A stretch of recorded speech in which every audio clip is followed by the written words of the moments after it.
ইয়া রাসূলুল্লাহ, ইয়া হাবিবাল্লাহ, নবী গো, শুনতে পারলাম পাশের গ্রামে এক যুবতী, এক সুন্দরী যুবতী মারা গেছে নবী গো। খবর শুনে আমি আসলাম, ওই যুবতীর জানাজায় শরীক হলাম। ওই যুবতীর জানাজার নামাজ শেষ হলো, দাফন করানো হয়ে গেল। ইয়া রাসূলুল্লাহ, ইয়া হাবিবাল্লাহ, সব মানুষগুলো যার যার ঘরে চলে গেল। আমি কাপনের কাপড় চুরি করার জন্য অপেক্ষায় থাকলে, রাত কখন আসবে, কখন আমি কাপনের কাপড় চুরি করব। রাত কখন আসবে, রাত গভীর হলে আমি কাপনের কাপড় চুরি করব। ইয়া রাসূলুল্লাহ, ইয়া হাবিবাল্লাহ, রাত্র যখন গভীর হয়ে গেল, লোকজন যার যার বাসায় চলে গেল।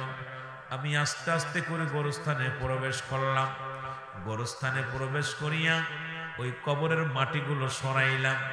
কবরের মাটি সরাইয়া নবী গো, আমি যখন এই কবরের ভিতরে ঢুকলাম, ঢুকিয়া কাপড়ের কাপড়গুলো গা থেকে খুলে নিলাম। জোরে বল আল্লাহু আকবার। যখন আমি গা থেকে কাপড়ের কাপড়গুলো খুলে নিয়েছি গো, ইয়া রাসূলুল্লাহ, ইয়া হাবিবাল্লাহ, কে যেন আমার ভিতর থেকে ডাকতে বলে, যুবক, সারা জীবন কাপড়ের কাপড় চুরি করলাম, যার কবরে আজকে ঢুকেছে একবার তাকা দেখ, তাকায় দেখ। এই মহল্লার বড় সুন্দরী মহিলা, এই দুই এলাকার সবচেয়ে সুন্দরী মেয়ে। এইবার এই মেয়ের সঙ্গে অন্যায় কর, অন্যায় কর, জিনা ব্যভিচার কর, পৃথিবীর কেউ তোরে বাধা দিবে না, পৃথিবীর মানুষ জানবে না, তোর মনের খায়েশ মিটা এখানে মিটায়া দে। যুবক বলে, ইয়া রাসূলুল্লাহ, ইয়া হাবিবাল্লাহ, আমি যখন ওই মেয়েটার মুখের দিকে তাকাইলাম, ওর রূপ যৌবন দেখে আমি পাগল হয়ে গেলাম। সঙ্গে সঙ্গে ইয়া রাসূলুল্লাহ, ইয়া হাবিবাল্লাহ, ওই যুবতীর উপরে আমি চড়ে বসলাম, অন্যায় করলাম। ইয়া রাসূলুল্লাহ, ইয়া হাবিবাল্লাহ, নবী গো,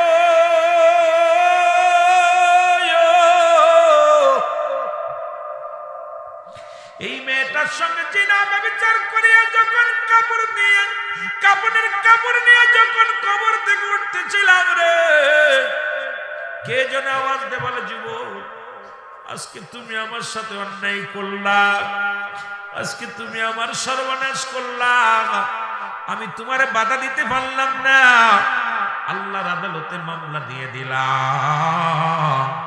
আমার আল্লাহ যেন কোনোদিন তোরে ক্ষমা করে না।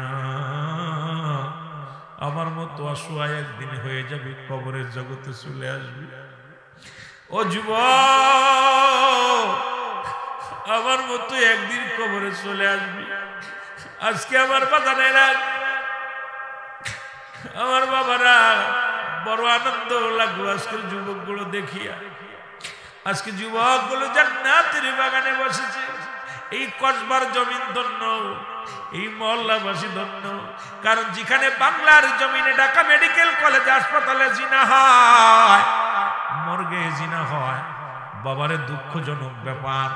যেখানে ঢাকা মেডিকেল, যেখানে চট্টগ্রাম মেডিকেল কলেজ হাসপাতালে, ও আমার বাবারা, আমার ছাত্র ভাইয়েরা, তোমরা যেমন দেশটা স্বাধীন করেছ, আবার ফিরে এই জিনাকারীদেরকে আবার পাকড়াও করতে হবে। যেখানে ঢাকা মেডিকেল কলেজ হাসপাতালে মুসলমান মৃত্যু লাশ যখন নিয়ে যায়, ও যুবক, দিলের কান্ডা লাগা শোন, ছাত্র ভাইয়েরা শোন, এখনো সময় আছে, আমার কথাগুলো কান দিয়ে আসন। ঢাকা মেডিকেল কলেজ হাসপাতালে মারা যায় গলায় দড়ি নিয়ে, আলামত হলো জিনার। মারা যায় বিষ খায়া, আলামত হলো জিনার। মারা যায় দুর্ঘটনায়, আলামত হলো জিনার। ডাক্তাররা চিন্তা করে এটা কি আশ্চর্যজনক। সিসি ক্যামেরা লাগানো হলো এবং পারাদার লাগানো হলো, দেখা গেল ডোম ধরা পড়ে গেল। ডোমকে যখন রিমান্ডে নিয়ে যখন তাকে জিজ্ঞাসা করা হলো, ডোম বলল, একটা নয়, দুটি নয়, আজ থেকে শত শত নারী, সুন্দরী নারীগুলো যখন আমাদের কাছে কাটার জন্য লাশগুলো আসে, আগে তার সঙ্গে শারীরিক মিলন করে নি। আরে যেখানে বাংলাদেশে 90% মুসলমান, আরে কিসের ওয়াজ, কিসের বক্তা? বাংলাদেশে কোনো আলেমের অভাব ছিল না, পীর সাহেবের অভাব ছিল না, কোনো মৌলবী এখানে বাধা দেয় নাই, কোনো মুন্সি রাজপথে দাঁড়ায় নাই। বড্ড কষ্ট হয়, বড্ড কষ্ট হয়। আমরা যারা গলা বাড়ে ওই ওয়াজ করি, আমরাও প্রতিবাদ করলাম না, আল্লাহর দরবারে কি জবাব দিব রে মুসলমান? তখন বলল শুধু তাই নয়, ঢাকা মেডিকেল কলেজে নয়, চট্টগ্রাম মেডিকেল কলেজ হাসপাতালে আজকের চিত্র ধরা পড়েছে, যেখানে আমাদের মা বোন মরার পরেও তাদের ইজ্জত রক্ষা হয় না। বাংলাদেশে 90% মুসলমান থাকা পর যেখানে মরার পরে আমার মা বোনদের সতীত্ব রক্ষা হয় না। এই দেশে আমার আল্লাহ বাঁচায় রাখছে, আল্লাহ যে গজব দেয় নাই, আল্লাহ যে তোমার আমারে শেষ করে দেয় না, এটা আমার আল্লাহ অনেক ভালোবাসে, জোরে বলেন ঠিক কিনা? হায় রে মানুষ, শুই না নাও, যদি মিথ্যা বলি আমার জবানটা তোমরা কেড়ে নিবা, যদি মিথ্যা বলি খবর নাও, খবর নাও। বানোয়াট কোনো গল্প করতে আসি নাই, যদি মিথ্যা হয় আমাকে যে শাস্তি দিবা আমি মেনে নিব রে যুবক। আজকে যেখানে বাংলাদেশে এত মুসলমান থাকতে, যেখানে মর্গে মরা মানুষের সঙ্গে জিনা হয়, এটা আমেরিকা হলে মেনে নিতাম, শ্রীলঙ্কা হলে মেনে নিতাম, পৃথিবীর মধ্যে পৃথিবীর যত মুসলিম রাষ্ট্র আছে এখানে হলে মেনে নিতাম, পার্শ্ববর্তী রাষ্ট্র ভারতে হলেও মেনে নিতাম। যেখানে বাংলাদেশে একটা মুসলিম রাষ্ট্র, সেখানে মর্গে জিনা হয়, এটা কেমনে মেনে নিব আমার বুঝি আসে না, জোরে বলো ঠিক কিনা? আর তুই জোরে জোরে চিল্লায় বলা যাবে না আল্লাহু আকবার। আমি নিজের ধিক্কার দিই, আরে কোন দেশে বাস করি, কোন দেশে বাস করি যুবক? এগুলোর প্রতিবাদ কর, চেয়ারের জন্য প্রতিবাদ করিস না, চেয়ার পায়া বন্ধ করিস না মুখ, আসল জায়গা ধর। আমি বলি এখনো সময় আছে, নামাজের জন্য তাগিদ দে যুবকদের, মসজিদগুলো উন্মুক্ত করে দে। এই মিডিয়ার মধ্যে মোবাইলগুলোর মধ্যে যে নেকেট ছবি আছে, মোবাইলগুলো যুবকদের হাত থেকে ছিনিয়ে নে, মেয়েদের হাত থেকে ছিনিয়ে নে, এগুলো দরকার নেই। তোমরাই পারবা, আগামী যুবক আমরা ইচ্ছা করলে যুবকরা পারে সমাজকে পাল্টে দিতে, জোরে বলেন ঠিক কি? এগুলোর কাছে খোঁজ নেই, আছে শুধু খালি দুর্নীতি, যেখানে লাভ আছে সেখানে এগুলো আছে। তবে আজকের যুবকগুলো এখানে যারা বসেছে, আমি প্রাণ খুলে দোয়া করি যে আল্লাহ তোদের জন্য কামিয়াব করে। তোরা আজকে যখন ভয় রাত কামাই করে আমার মতো গোলামের সামনে বসে আছি, আমি এত বড় জান্নেওয়ালা না, বন্নেওয়ালা না, আমার মতো পাপী মানুষ, আকাশের নিচে জমির উপর আর দ্বিতীয় আছে বলে আমার বিশ্বাস হয়।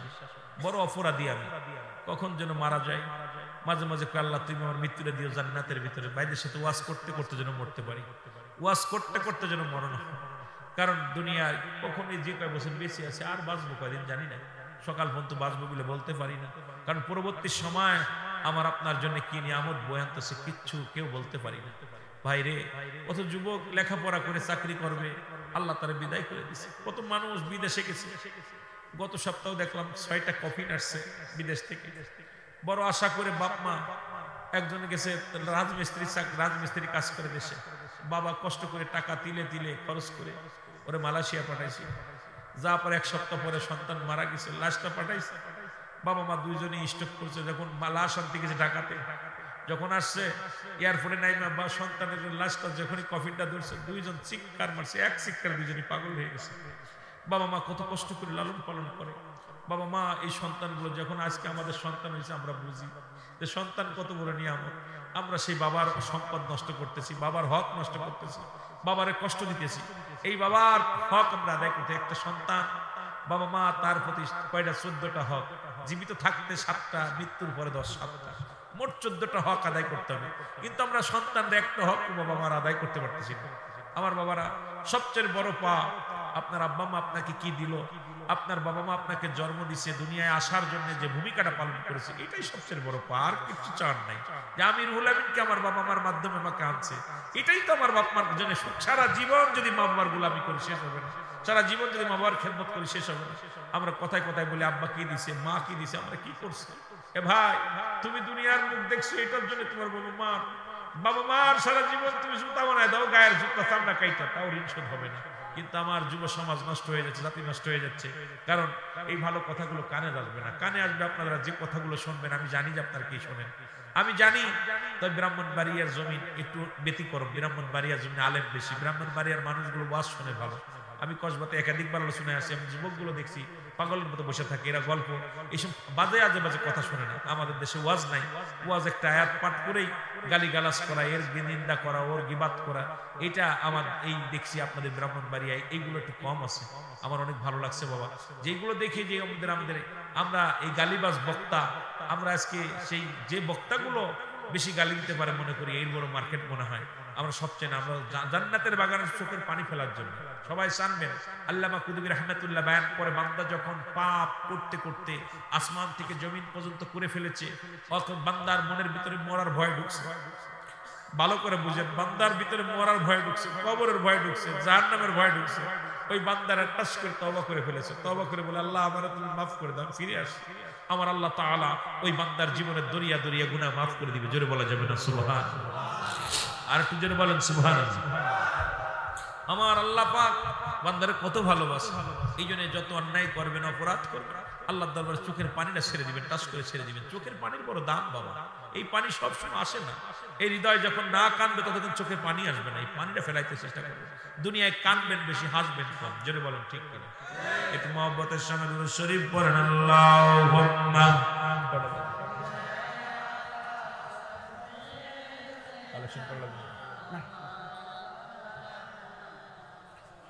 ওয়ালা আলি সাইয়্যিদিনা।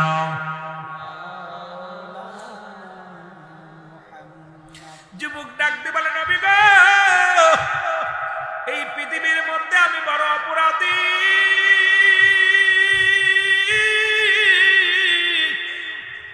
ইয়া রাসূলুল্লাহ, ইয়া হাবিবাল্লাহ, নবী গো, যখন ওই কবরের ভিতরে থেকে কাপড়ের কাপড় নিয়ে উঠলাম, এই আওয়াজটা আমি শুনলাম, নবী গো, এরপরে আমি বাড়ি আসি, গোসল করি, খানা খাই।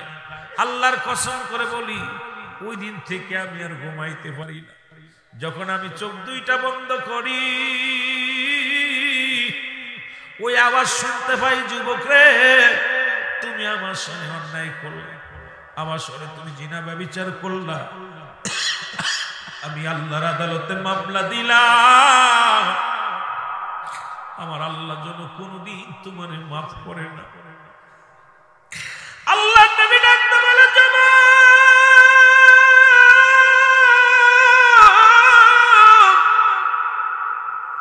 তুমি দূর হয়ে যাও, আমার সামনে থেকে দূর হয়ে যাও। তুমি জিনাকারী, জিনাকারী। পৃথিবীর মধ্যে যদি কোনো যুবক যুবতী জিনা করেন, অবিবাহিত নারী অবিবাহিত পুরুষ যদি জিনা করে, শাস্তির বিধান হলো পুরা তার গায়ের মধ্যে মারতে হবে। 2-4টা মারা পর যেন মারা যায়। ও মুসলমান শোনো, মারা গেলে ওই যুবকটারে যুবতীরে গোসল করাবে, গোসল করায় তার জন্য কাফন পরাবে, কাফন পরায় জানাজা পড়বে, জানাজা পড়ায় দাফন করবে। একমাত্র অবিবাহিত নারী অবিবাহিত পুরুষ জানাজা পাবে, কাফন পাবে, দাফন পাবে। বাকি যে বেতের আঘাতগুলো থাকবে, এটা মুসলমান মাটি দেওয়ার পরে আঘাত করতে হবে। একটা বিচার যদি কসবার জমিনে হতো, আল্লাহর কসম করে বলি, আমার মন বলে এই কসবা ব্রাহ্মণবাড়িয়ার জমিনে, বিবাড়িয়ার জমিনে জিনা ব্যভিচার চিরতরে বন্ধ হয়ে যেত। জোরে বলেন ঠিক কিনা? এরে বাদান শুই না নাও, এখন বিবাহিত নারী বিবাহিত পুরুষ যদি জিনা করেন, বাবারে দিলের কান্ডা লাগা, ইসলামের বিধান শোনো, কোরআনের বিধান শোনো, হাদিসের বিধান শোনো। যদি কোনো বিবাহিত নারী বিবাহিত পুরুষ যদি জিনা করে, তাকে কি করতে হবে? তাকে মাটি করতে হবে, মাটি করিয়া বুক পর্যন্ত মাটি নিচেই পুঁততে হবে। এবার তার গায়ে কঙ্কা ছুঁড়ে মারতে হবে, পাথর ছুঁড়ে মারতে হবে, যতক্ষণ পর্যন্ত মৃত্যুবরণ করবে না, মারা তার বন্ধ হবে না। যখন নিশ্চিত হয়ে যাবেন মারা গেছে, মাজান রে, এই মাত্রারে মাটি করে তারে উঠাইবে। উঠানোর পর কোনো বিবাহিত নারী দাফন পাবে না, বিবাহিত পুরুষ জানাজা পাবে না। বিবাহিত নারী পুরুষ এরা কি পাবে না? কাফন, দাফন, জানাজা কোনো কিছু পাবে না। এর দিবালয় মানুষের সামনে জিনাকারীর লাশটা কুকুর শিয়াল দেখায় দিতে হবে। আজকে যে মুসলমান, একটা বিচার যদি এই জমিনের মধ্যে হতো, কোনদিন বউ নিজের স্বামীর হক নষ্ট করতো না, স্বামী স্ত্রীর হক নষ্ট করতো না। আজকে বিবি থাকতে অন্য মহিলার প্রতি আসক্ত হয়ে যায়, দেববাজানের শালীর প্রতি আসক্ত হয়ে যায়, বিয়েনির প্রতি আসক্ত হয়ে যায়, বাবির প্রতি আসক্ত হয়ে যায়, খালাতো বোন মামাতো বোনের প্রতি আসক্ত হয়ে যায়। এ যুবক, তোদের পায়ে ধরে বলে যাই রে, তোদেরকে আমি সতর্ক করে দিয়ে যাই, যদি কোন যুবক আজকে যে পৃথিবীর মধ্যে এখন পরক্রিয়া খালি স্বামী বাদে অন্য পরপুরুষের সঙ্গে, অন্য নারীর সঙ্গে, এখন বাংলাদেশে একটা ভাতমাছ হয়ে গেছে মুসলমান, যেদিকে তাকাই সেদিকে জিনা, যে বাড়ি যাই সেই বাড়ি জিনা। আর যে বাড়ির নারী পুরুষগুলো বিদেশের মাটিতে গেছে, দেখা যায় আমার বাবি সাপরা সেই বাড়ির মধ্যে বেশি তো জিনার মধ্যে লিপ্ত হয়ে গেছে। ও মা, তোদের বলে যাই রে মা, দুইটা জিনিস হেফাজত করবি। একটা জিনিস নবীজি বলছে, দু পায়ের মধ্যবস্তু, দু গালের মধ্যবস্তু, এই দুটি জিনিস যে ব্যক্তি হেফাজত করতে পারবে, আল্লাহর নবী তার হাত ধরে জান্নাতে নিবে। এই দু পায়ের মধ্যবস্তু যেটা লজ্জাস্থান, পুরুষ লিঙ্গ স্ত্রীলিঙ্গ, একমাত্র স্বামী স্ত্রী ব্যতীত অপচয় করবে না। স্বামীর কাছে স্ত্রী যাবে, স্বামী ছাড়া অন্য কোন বিবির কাছে যাবে না, বিবি ছাড়া অন্য স্বামীর কাছে যাবে না। পৃথিবীর মধ্যে একমাত্র এক পুরুষে আসক্ত থাকবে, কোথাও জিনা ব্যভিচার করবে না।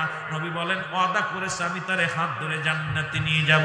রাসূলুল্লাহর সঙ্গে জান্নাতে যেতে চান কি চান না? জোরে জোরে চিল্লায় বলেন, চান কি চান না?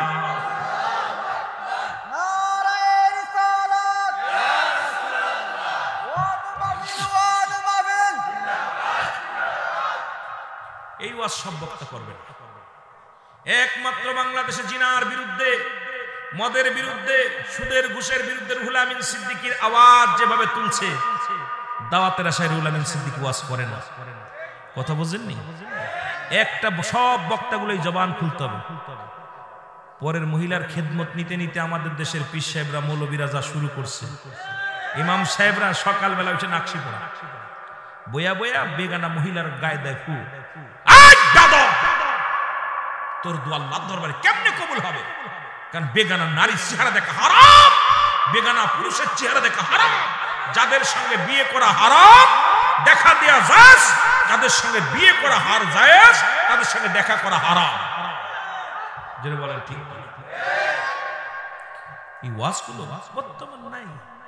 এই ওয়াজ যদি করি, বাংলাদেশে অধিকাংশ হুজুররা চাকরি করতে পারবে না। মাদ্রাসায় চাকরি, কলেজে চাকরি, আবার কইলে কইন হুজুর মনে আমাদের বিরুদ্ধে লাগলো না। বেগানা মহিলা নিয়ে অফিসে বইয়া চা খাবা আর আয়া বড় বড় কথা কবে। ওটা কি তোমার বউ লাগেনি? কথা কইতেন, কথা কয় না কেন? সমাজ জাতি নষ্ট। এই কথাগুলো যেই আমরা বলি, এরে আমার সুন্নি ভাইদেরকে, সুন্নি আলেমদেরকে বলি, জবান খোলো, বসে থাকার সময় নাই। সুন্নিয়াত কোনো ভণ্ডামি নয়, সুন্নিয়াত কোনো একদম বাবার বাড়ি মোয়া নয়। সুন্নিয়াত পরিপূর্ণ রাসূলের আদর্শ, রাসূলের চরিত্র, আখলাক চরিত্র, এর বৈশিষ্ট্য যদি আপনার ভিতরে না থাকে, তুমি সুন্নিয়াত কায়েম করতে পারবে না। জোরে বলেন ঠিক কিনা? কিছু মানবা না, কবা সুন্নি, এগুলো চলবে না। ইসলামের বিধান মানতে হবে, ইসলামের বিধান মানতে হবে। একটু মহব্বতের সঙ্গে দুরূদ শরীফ পড়েন। আল্লাহুম্মা, অল্প একটু সাদা মুহূর্তে সামান্য। হ্যাঁ ভাই, রাগ করতেছেন?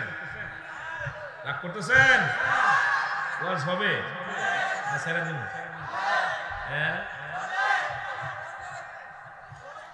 আমার কালো ময়না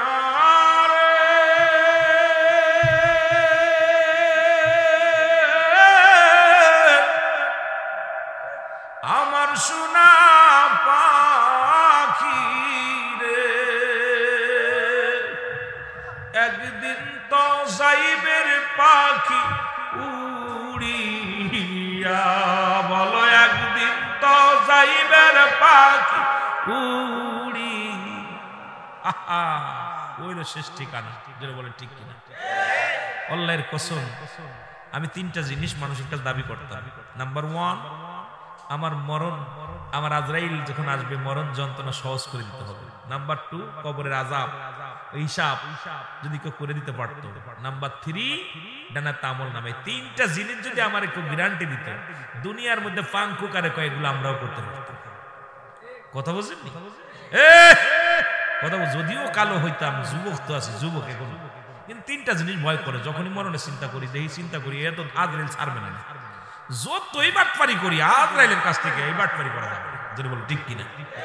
নাম্বার 2 কবরে যে কবরে সওয়াল জব, এইটা তো আমার জাজ্জারটা দিতেই হবে, এর মধ্যে কোনো সন্দেহ।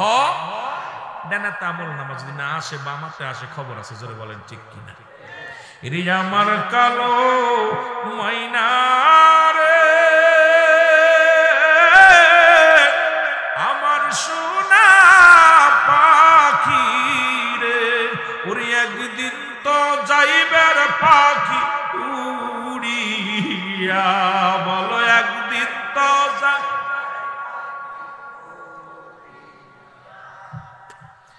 ছেলে মেয়ে পাশে এসে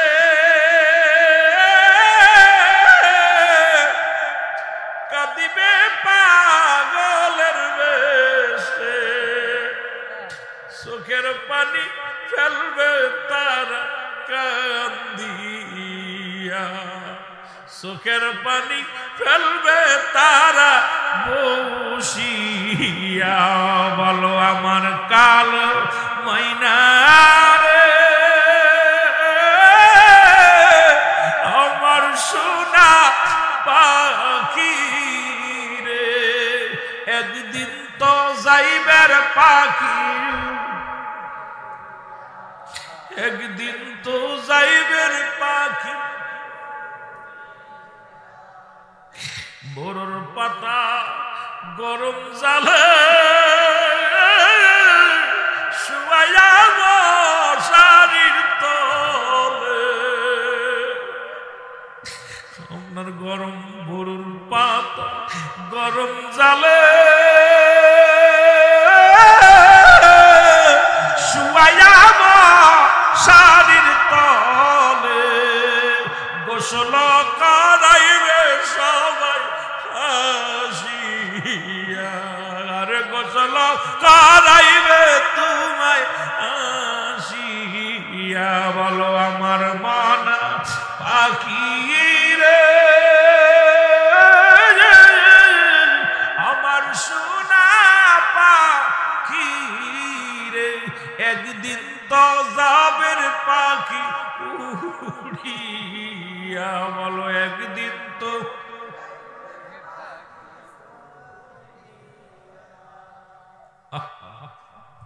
এই হল আপনার আমার জিন্দেগি।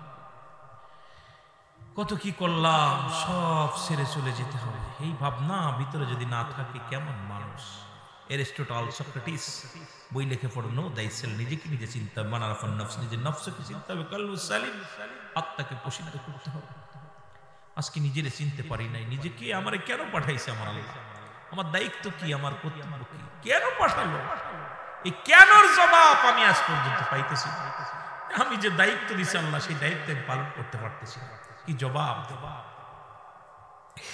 এ দুনিয়ার মুসলমান গভীর মনোযোগ, আল্লাহর নবী ডাকতে বলে, যুবক, যুবক রে, তুমি দূর হয়ে যাও, আমার কদম থেকে দূর হয়ে যাও। মনে আছে? যুবক, তুমি জিনা করেছো, তুমি দূর হয়ে যাও। যুবক, যুবক বলে, নবী গো, আপনার কদম থেকে যদি দূরে সরায়া দেন, কোথায় যাব ইয়া রাসূলুল্লাহ, ইয়া হাবিবাল্লাহ। নবী গো, এই পৃথিবীর মধ্যে আপনার কদম ছাড়া যদি কোনো ব্যক্তি হয়ে যায়, তার কপালে জান্নাত নাই। নবী গো, আমি গুনাহগার, আমি পাপী, নবী গো, আপনার কদম থেকে বিতাড়িত করেন না। আমার নবী কয়, যুবক রে, তুমি দূর হয়ে যাও, তুমি দূর হয়ে যাও, জোরে বলো আল্লাহু আকবার, আল্লাহু আকবার, তুমি দূর হয়ে যাও। যুবক কাঁদতে কাঁদতে বিদায় হয়ে গেছে। একটা দুইটা দিন নয়, 40টা দিন পার হয়ে গেছে। কয়দিন? জোরে বলেন কয়দিন? 40টা দিন পার হয়ে গেছে। যুবক কোনো ভাত খায় না, কোনো পানি খায় না, গাছের লতা পাতা খায়, কাঁদতে কাঁদতে চোখের পানিগুলো অজান নয়নে ফেলাইলেন। আমার বাবারা, আদম নবী যেমন কেঁদেছিল, একদিন নয় দুদিন নয়, মুসলমান শোনো, আদম আলাইহিস সালাম কেঁদে কেঁদে চোখের পানিগুলো ফেলাইছিল আর বলতেছে, রব্বানা যালামনা আনফুসানা ওয়া ইল্লাম তাগফির লানা ওয়া তারহামনা লানাকুনান্না মিনাল খাসিরিন। জোরে জোরে চিল্লায় বলো আল্লাহু আকবার। আদম নবী ডাকতে বলে, আমার মালিক,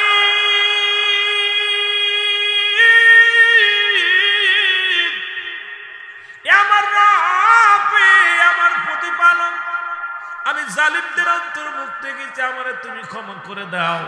আদম নবী কান্দে, আল্লাহ তুমি, আমি জালিমদের অন্তর্ভুক্ত, আমারে তুমি ক্ষমা করে দাও। এখন আদম নবীরে যদি কোনো ব্যক্তি জালিম বলে, তার ঈমান যাবে না, থাকবে।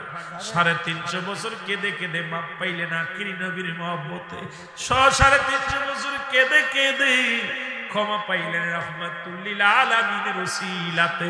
জোরে জোরে চিল্লা বলা যাবে না মারহাবা। ইউনূস আলাইহিস সালাম কান্দে আর কান্না, তুমি আমারে মাফ করে দাও, আমি জালিমদের অন্তর্ভুক্ত হয়ে গেছি। বলেন লা ইলাহা ইল্লা আনতা সুবহানাকা ইন্নী কুনতু মিনাজ জালিমিন। ইউনূস আলাইহিস সালাম বলে, আল্লাহ আমিও জালিমদের অন্তর্ভুক্ত গেছি, আমারে তুমি ক্ষমা করে দাও। এখন ইউনূস নবীরাও যদি কোনো ব্যক্তি জালিম বলে, তার ঈমান চলে যাবে গো। 41 দিন মাছের পেটে থেকে আখিরি নবীর কত স্মরণ হয়ে গেল গো, ওই নবীর উসিলায় ক্ষমা পেয়ে গেল। যুবক ডাকতে বলে, নবী গো, ও মায়ের নবী, আপনি যদি ফেরায় দেন আমারে, কোথায় যে ক্ষমা পাবো, কোথায় যে মাফ পাবো? ইয়া রাসূলুল্লাহ, ইয়া হাবিবাল্লাহ, নবী গো, আমার আল্লাহ যেন আমারে মাফ করে দেয়। নবী বিস্তারিত করে দিলেন। যুবক কাঁদে, 40টা দিন ওজার নয়নে কাঁদতে কাঁদতে চোখের পানি পড়তে পড়তে দু চাউলের মধ্যে গা হয়ে গেছে, গায়ের মধ্যে গা হয়ে গেছে। এমন স্মেল হামাশায় যুবক, আর কান্দিস না, তোর চোখের পানি আমি আল্লাহ সইতে পারি নাই। ভুল করে রে যুবক, কত কান্না কানলি। এরে যুবক, কার কান্না লাগবে না? যুবকরা কান্না লাগবে না। ও যুবক, পৃথিবীর মধ্যে আল্লাহ রাব্বুল আলামিন তোমারে ক্ষমা করে দিছে। জোরে জোরে চিল্লায় বলা যাবে না মারহাবা। যাও যাও, রহমতের নবীর কদমের মধ্যে চলে যাও। যুবক একটা দড়ি চলে আসলেন রাসূলুল্লাহর কদমের মধ্যে। যুবককে দেখে নবী ডাকতে বলে, যুবক রে, তুমি আবার কেন আইলা? যুবক বলি, ইয়া রাসূলুল্লাহ, ইয়া হাবিবাল্লাহ, যে কদম থেকে বিতাড়িত হয়ে গেলে জাহান্নাম ছাড়া কোনো গতি নাই। ইয়া রাসূলুল্লাহ, ইয়া হাবিবাল্লাহ, আমার দেশের আমি দেখলাম, কয়েকদিন আগে দেখলাম, যে কদম থেকে রে মুসলমান, আর যে কদমে আসার জন্য কত মানুষ পাগল হয়ে যায়, এই কদম থেকে কিছু উলামা ইকরাম, ও মুসলমান, কদম ছেড়ে অন্য দিকে যেতে চায়। আমি বলি, বাবা পাগলামি করিস না। রাসূলের প্রেম ছাড়া, রাসূলের মহব্বত ছাড়া আল্লাহকে পাওয়া সম্ভব হবে না। জোরে বলেন ঠিক কিনা? নবী প্রেমরিদের সদা জলে যার মনবে দনা যত না জুরাইবে, নবী পদবিনে বাবা সবই মিশে। জোরে বলো মারহাবা। এ দুনিয়ার মুসলমান যুবক বলে, নবী গো, আমার আপনি তওবা করে দিন। জিবরিল আমিন এসে বলি, ইয়া রাসূলুল্লাহ, যুবকরা বিতাড়িত করবেন না। যুবক কাঁদতে কাঁদতে আমার মাওলার দরবারে বড্ড পাগল হয়ে গেছে। আমার আল্লাহ তারে মাফ করে দিছে, আপনি তারে তওবা করে দেন। আমার নবীজি তওবা করে দিলেন, এই দুনিয়ার মধ্যে মাফ পেয়ে গেলেন।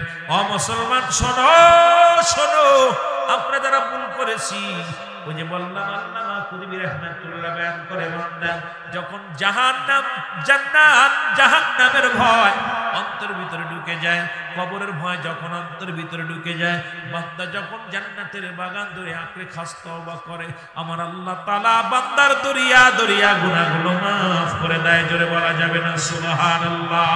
আর একটু জোরে জোরে চিল্লায় বলা যাবে না সুবহানাল্লাহ? একটু মহব্বতের সঙ্গে দুরূদ শরীফ পড়ুন আল্লাহুম্মা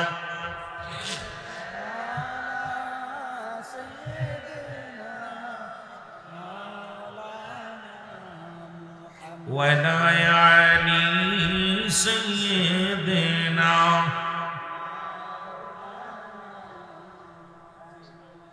আমার ভাইরা, এই জন্য গুনার থেকে বাঁচার জন্য পথ হলো তওবা।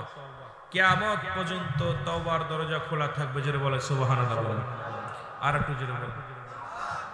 বাজানটা শেষ করে দিবে, একটা বাজতে চলল। নাম্বার 1 মরণ, নাম্বার 2 হলো কবর। কবর বলতে বোঝায়, কবর বলতে বোঝায় আমরা মনে করি বাড়ির আশেপাশে 3.5 হাত গর্ত করা, গাছতলা আমতলা যে কবর দেয় এটাকে কবর বলা হয়। না রে বাজান না, কবর বলতে বোঝায় মানুষের মৃত্যুর পর থেকে শুরু করে কিয়ামত পর্যন্ত জগৎটাকে কবর জগৎ বলা হয়। আমার আল্লাহ বানাইতে সমত বডি খানা রে বাবা। এখন আমার মুসলমান যে কত মানুষ পানিতে পুড়ে মারা গেল, তাদের কবর কোথায়? আগুনে পুড়ে মারা গেল, তাদের কবর কোথায়? আঙ্গর কুমিরে খাইল, তাদের কবর কোথায়? কবর বলতে বোঝায় মানুষের মৃত্যুর পর থেকে শুরু করে কিয়ামত পর্যন্ত জগৎটাকে কবরের জগৎ বলা হয়। সুতরাং মুসলমান ওই কবরে আযাব হয়। বিশ্বাস যদি না হয়, সকালবেলা একটা গরু আনবেন, গরু আনিয়ে আপনার বাবার কবরের পাশে বাঁধবেন, বাঁধিয়া সুন্দর খাবার দিবেন, খাবার দিয়া রশি দিয়ে বেঁধে রাখবেন, আর আড়ালে দাঁড়ায় দেখবেন ওই গরুটা ছুটাছুটি করবে, চোখ দিয়ে পানি ছাড়বে, টালুমালু তাকাবে, রশি ছিঁড়াছিঁড়ি করার জন্য পাগল হয়ে যাবে। একমাত্র কবরে আযাব মানব এবং দানব বুঝতে পারে না, পৃথিবীর সবাই বুঝতে পারে কবরের আযাব। ওই কবরে আযাব হয়। আমি আপনাদেরকে অনুরোধ করে যাব, নিজের বাবা মায়ের কবরটা পরীক্ষা করে দেখবেন একবার, ওই কবরে কেমন হালাতে আছে। যে দেশে গেলে বিচার হয়, যে দেশে গেলে হিসাব হয়, ওই সন্তানগুলো আমাদের প্রতি বাবা মায়ের 7টা হক। এই 7টা হকের 1 নাম্বার হলো তাদের জন্য মাগফিরাত কামনা করা, 2 নাম্বার তাদের জন্য সবরেসানি করা। আজকে একটা সুযোগ আসলো সবরেসানি করার জন্য। 7 নাম্বার হলো সময় মতো সময় করে বাবা মার কবরটা জিয়ারত করা। এই দুনিয়ার মধ্যে বাবা মা চলে গেছে, আমরা তাদের জিয়ারত করতে চাই কি চাই না? জোরে বলেন, চাই কি চাই না?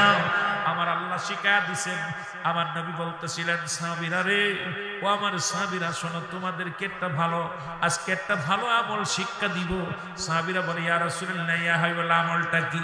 বলে, জিবরিল আমিন আমাকে বলছে, পৃথিবীর মধ্যে যাদের পিতামাতা জিন্দা, বাড়িতে সালাম দিবা, আসসালামু আলাইকুম মা, আসসালামু আলাইকুম বাবা, তার আমলনামে একটা কবুল হজরের সওয়াব হয়ে যাবে। আল্লাহর নবী যখন ওয়াজ করলেন, সাহাবীরা কাঁদে, নবী গো, এই দুনিয়ার মধ্যে আমাদের বাবা নাই, মা নাই।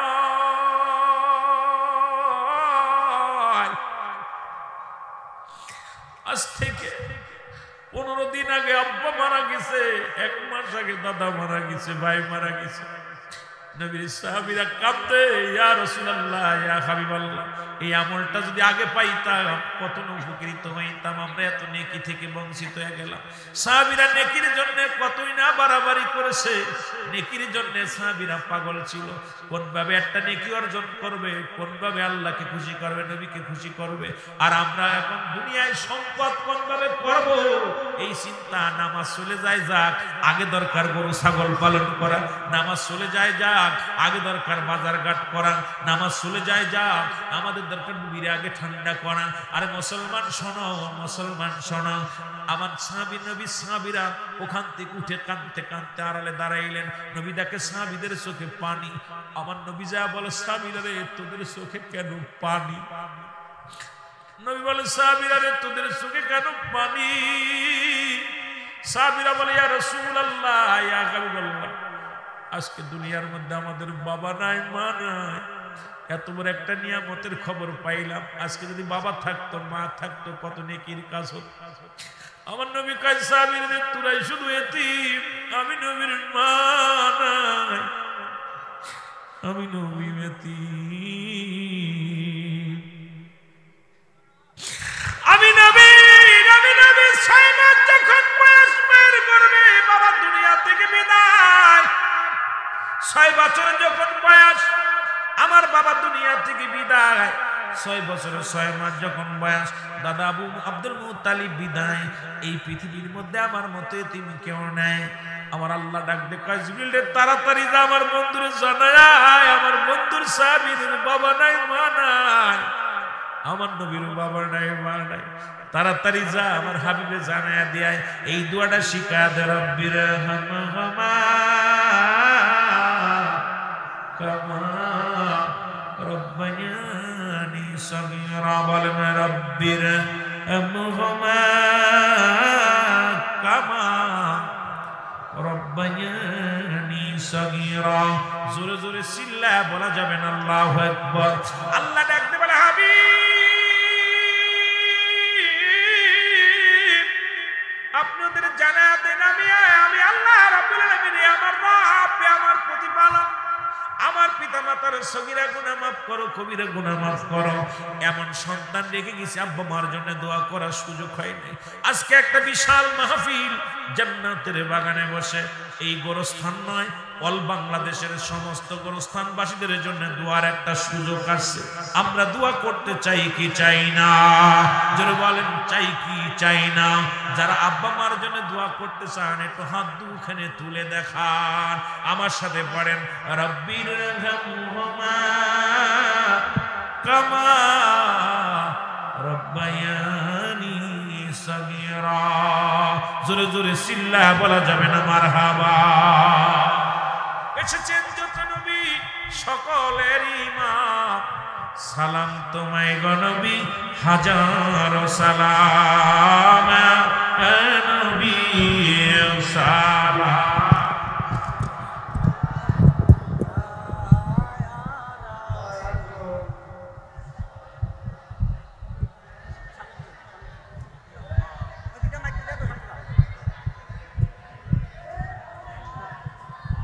وعليك